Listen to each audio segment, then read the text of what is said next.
হর হর মহাদেব, শাম সদা শিব, ওম নমঃ শিবায়। এই মন্ত্রগুলি বলতে বলতে প্রত্যেক ভারতীয় বহু যুগ যুগ ধরে অমরনাথ দর্শন করবার ইচ্ছা নিয়ে রয়েছেন। অনেকেই যান প্রতি বছর। প্রত্যেক ভারতীয়র কাছে এ এক বহু পুণ্যের যাত্রা।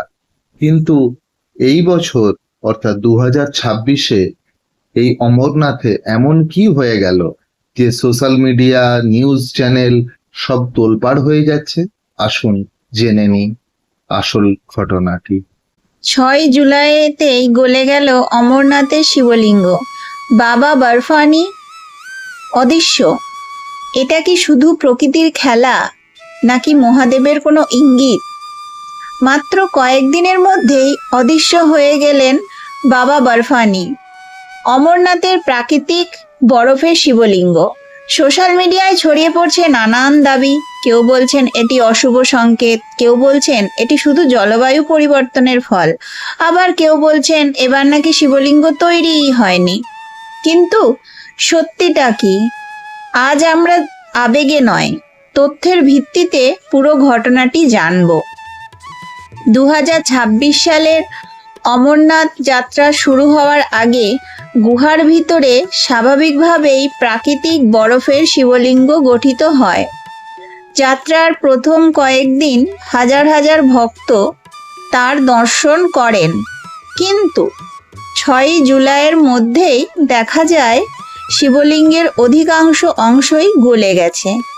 পরে যারা গিয়েছেন তাদের অনেককেই পূর্ণ শিবলিঙ্গ দর্শন করতে পাননি। এখান থেকে শুরু হয় নানান জল্পনা ও বিতর্ক।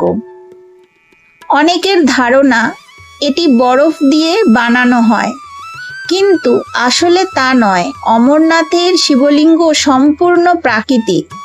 গুহার ছাদ থেকে ফোঁটা ফোঁটা জল পড়ে। সেই জল অত্যন্ত কম তাপমাত্রায় জমে ধীরে ধীরে একটি বরফের স্তম্ভ তৈরি করে।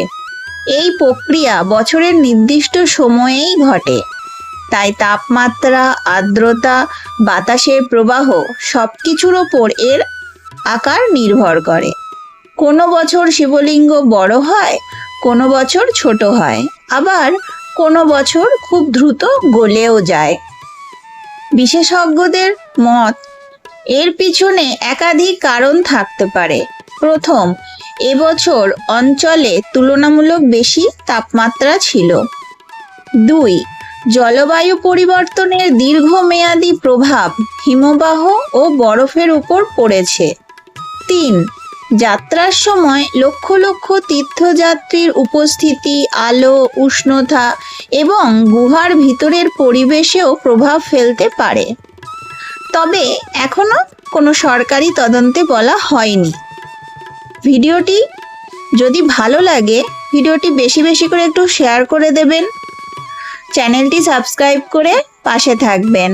সবাই কমেন্টে লিখবেন হর হর মহাদেব, হর হর মহাদেব, হর হর মহাদেব।